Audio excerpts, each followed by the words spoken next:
Surprise, bitch. Bet you thought you'd seen the last of me. The music industry in 2024 is one big high school cafeteria full of drama, and the next award show will be an absolute food fight. Sabrina Carpenter versus Travis Scott. I did not have this on my bingo card. So Sabrina Carpenter just released her highly anticipated album, Short and Sweet. Please, please, please. Less than me, espresso. Travis Scott released Days Before Rodeo, which is a mixtape that came out in 2014. He re-released it as an album for streaming services. Unfortunately for Sabrina, that #1 album she thought she had is looking a little shaky right now. So Sabrina, she went on Twitter and she tweets, "This one's for Nicki. It's about to go down. This one's for the boys with the boomer system, AC." You're probably wondering, what does this have to do with Nicki Minaj? Well, I'm here to tell you, okay? Shout out to all the Sabrina Carpenter fans. Travis Scott and Nicki Minaj once had a major kerfuffle, an issue, okay? Travis Scott in 2018 put out this album. This album is called Astroworld. Great album.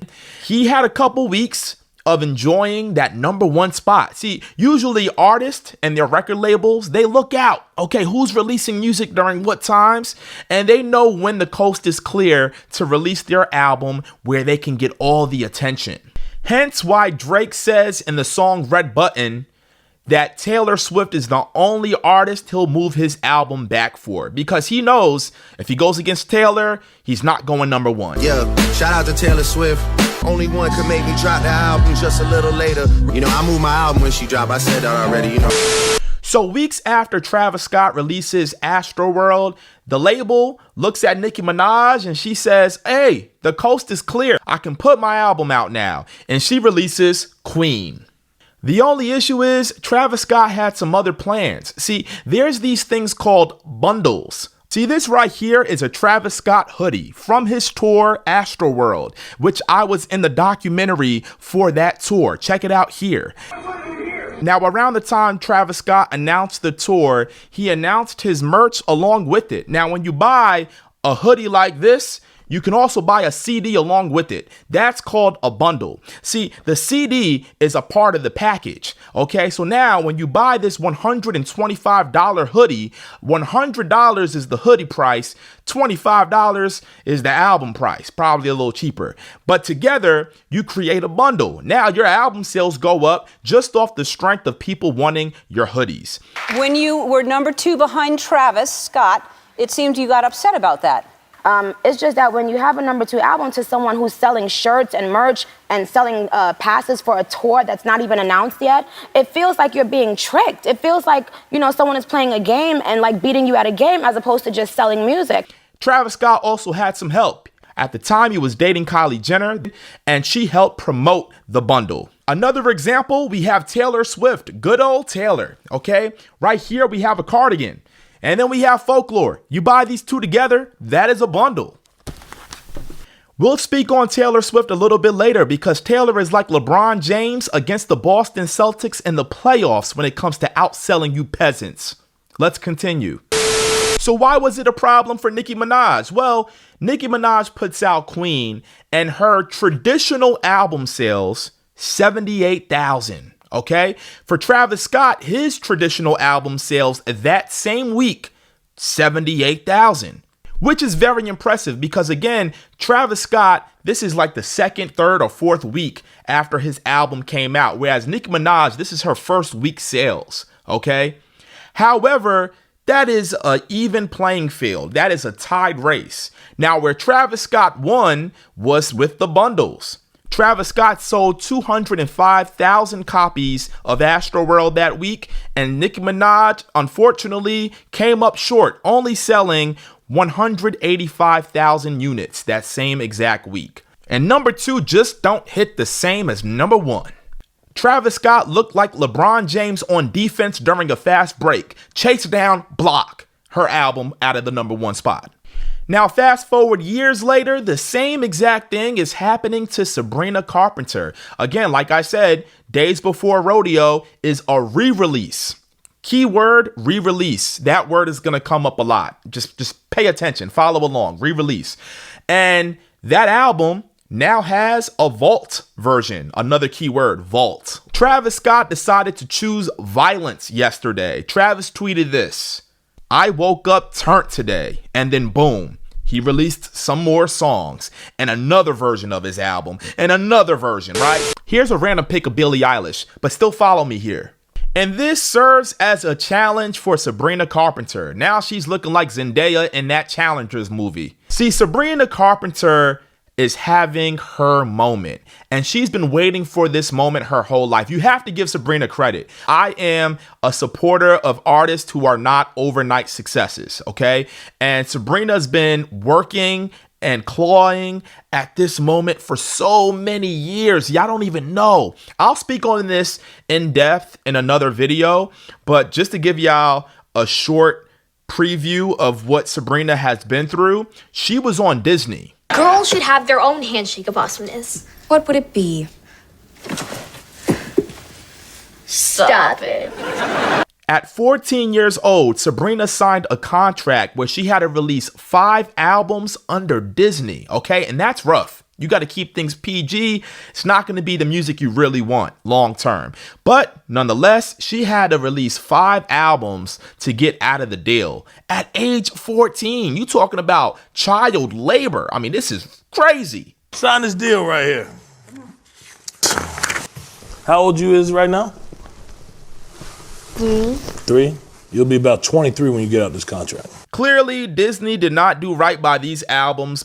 And then Sabrina finally had a chance to break out of that Disney realm. She took her talents to Broadway. You know, this is a great step for her. She did that in 2020. Ouch, ouch. She did that in 2020. She was supposed to be in the Mean Girls Broadway show, but something really huge happened in 2020 that kept us all inside. And then finally, when the world starts to open back up, this girl took over, Olivia Rodrigo, and her takeover started off with a song called Driver's License, which happened to be about Sabrina Carpenter here. And it did not make Sabrina Carpenter look all that good.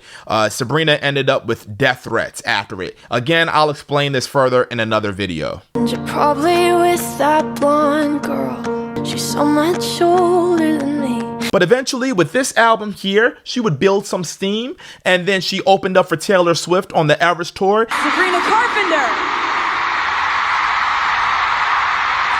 And then she dropped Espresso, and Espresso is without a doubt the biggest song of her career. And then she doubled up on that with Don't embarrass me, motherfucker. And if you're a Sabrina fan, you have to be proud of her, man. I'm so proud of artists like Sabrina Carpenter and Tanaje, who have been working for many years, and they're just now getting these huge songs.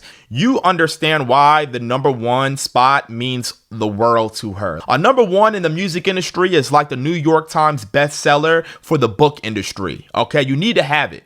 Back when Kanye West and 50 Cent put out albums on the same day, they literally feuded so hard that 50 Cent said he'd retire if Kanye West sold more records in the first week than he did. Just do 9/11, and he said 50 got that date. I said, okay, let's go. So let's go! And his big brother ain't no competition for me. Hey, look, there's Taylor Swift again. Pay attention though. Stay focused. We'll be back to that later. Sabrina's never been #1 before, and it takes years to become an overnight success. Again, this is her moment. I can't stress that enough. So I understand why Sabrina Carpenter feels the way she feels. However, this is a competition, and I will explain why Sabrina Carpenter fans cannot be mad at Travis Scott. Just trust me here. Pay attention. Re-recording, vault, mentionings of Taylor Swift and Billie Eilish, it's all going to come together. Just stay there. Please stay, okay? Sabrina Carpenter deserves #1. And you may think, man, Travis Scott released this 10 years ago. How is he getting #1 off of an old tape? Well, see, Travis Scott has put out multiple versions of this project. Now, Sabrina is in fight or flight mode. So Sabrina, she drops a bonus track titled Needless to Say, produced by Jack Antonoff. The devil works hard, but Jack Antonoff works harder. Now, this song is only available for 24 hours. This is a chess move. Sabrina's pretty much like, I want y'all to stream the hell out of this album and this song, boost my numbers up for the day so I can eclipse Travis Scott. She dropped another version of the album with the demo version of the song Taste. Shout out to Jenna Ortega. So let's get back to those keywords that I was throwing out there. Re-recording, vault. See, Travis Scott, I'm not sure if he did this purposely, but if you're Sabrina Carpenter, you can't get mad. The reason why is because, like I said, Sabrina Carpenter opened up for Taylor Swift on the Eras Tour. She's good friends with Taylor. In fact, Taylor Swift on her Instagram page promoted the Sabrina Carpenter album. Taylor Swift, throughout the last few weeks, actually months, she's been releasing multiple versions of this album here, the Tortured Poets Department. And she's been #1 for a very long time, including the stretch of time where Billie Eilish released this album.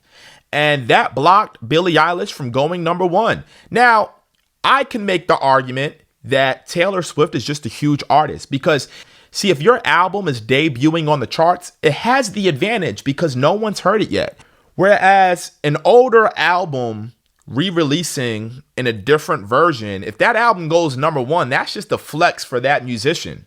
But Billie Eilish, she has some decent points about sustainability. Billie Eilish says, I find it really frustrating as somebody who really goes out of my way to be sustainable and do the best that I can and try to involve everybody in my team in being sustainable. And then it's some of the biggest artists in the world, Taylor, making 40 different vinyl packages that have a different unique thing just to get you to keep buying more. It's so wasteful, and it's irritating to me that we're still at a point where you care that much about your numbers and making money. And it's all your favorite artists doing that shit. Now, this is oversaturation, and both Sabrina and Travis are doing it right now for the sake of competition. And last but not least, no one wants to hear 10 versions of one same album. It's unethical, but why should I care? I mean, look, at the end of the day, you are going to applaud your favorite artist for doing it if it benefits them. And if it doesn't, you're going to complain about it. I'm seeing it all the time with these different fan bases. Last thing, I think this will be a trend in terms of artists fighting for attention. So there's nothing wrong with fan bases doing the same thing. Like, it's all good in competition. If you are rooting for Sabrina Carpenter, more power to you. You know, that's what you're supposed to do. Okay, that's like a sports fan supporting their favorite team. It's cool. But just, you know, it's all a good fun. Don't make it weird. I think that's the main thing for both sides.